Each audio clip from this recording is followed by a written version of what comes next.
اس سے کئی زیادہ جنت میں خوبصورت تھا۔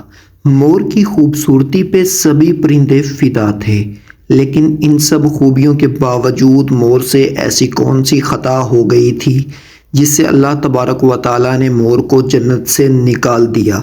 اللہ تبارک و تعالیٰ نے جب حضرت آدم علیہ السلام اور اماں حوا کو پیدا فرمایا، اس کے بعد ان کو جنت میں بھیج دیا۔ وہ دونوں جنت میں بہت ہی پرسکون رہتے تھے، بہت ہی لذیذہ میوے پھل کھایا کرتے تھے، لیکن ایک اناج جس کو کھانے سے اللہ پاک نے انہیں منع فرمایا، اور وہ اناج گندم تھا۔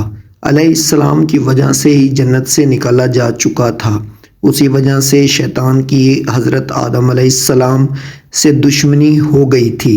شیطان یہ چاہتا تھا کہ وہ کسی بھی طرح حضرت آدم علیہ السلام کو جنت سے نکال دے اور ساتھ میں اماں حوا کو بھی جنت سے نکال دے۔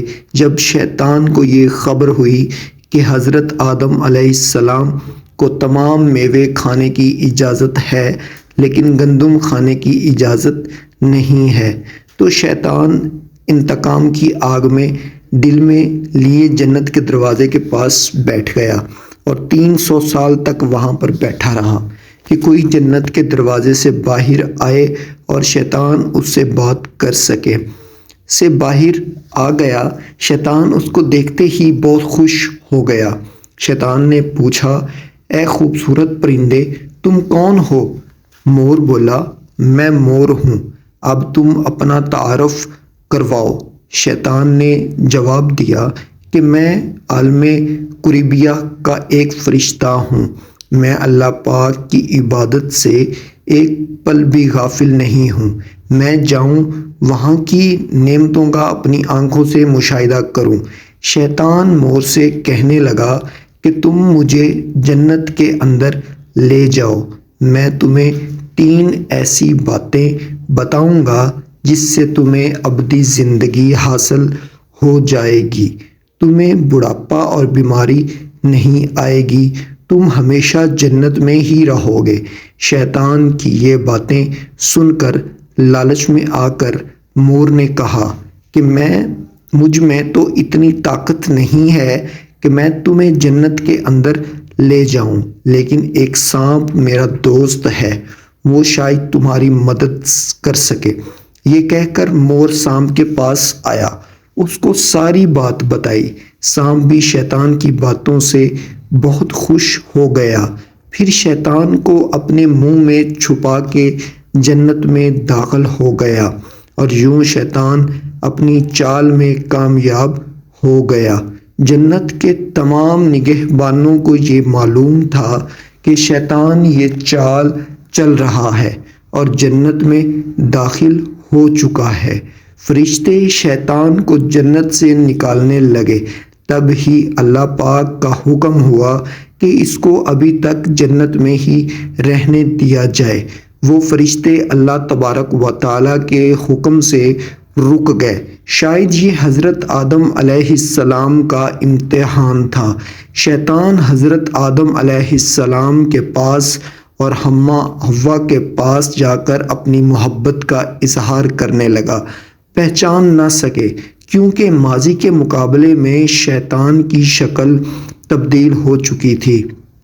شیطان کہنے لگا کہ میں چاہتا ہوں کہ آپ دونوں ہمیشہ جنت میں اسی طرح زندگی گزاریں، ہمیشہ خوش رہیں۔ حضرت آدم علیہ السلام اس کی بات بہت غور سے سننے لگے۔ شیطان نے کہا، اگر آپ میری بات مان جائیں تو آپ کو جنت کی اور بھی تمام سہولتیں ملیں گی۔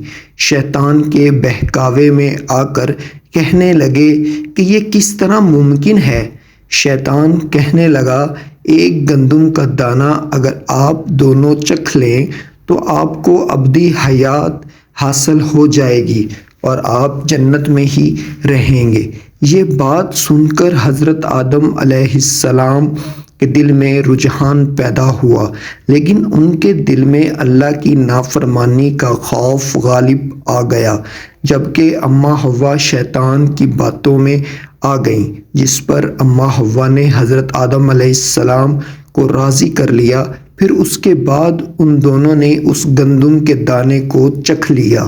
جیسے ہی گندم کا دانہ ان کے اندر گیا تو دونوں کے سطر واضح ہو گئے، جس کے بعد دونوں اپنے اپنے سطر چھپانے لگے اور خوف خدا اسے کانپنے لگے۔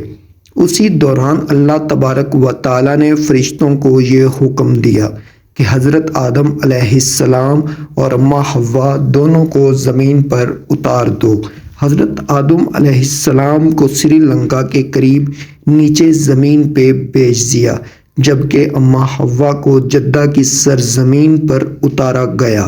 جن خوبصورت پیروں سے چل کر مور شیطان کو جنت کے اندر لے کر آیا تھا، وہی خوبصورت پاؤں اللہ پاک نے مور سے لے لیے۔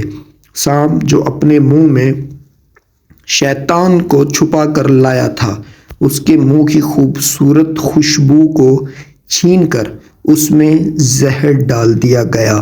پھر مور کے ساتھ ساتھ سانپ کو بھی جنت سے نکال دیا گیا۔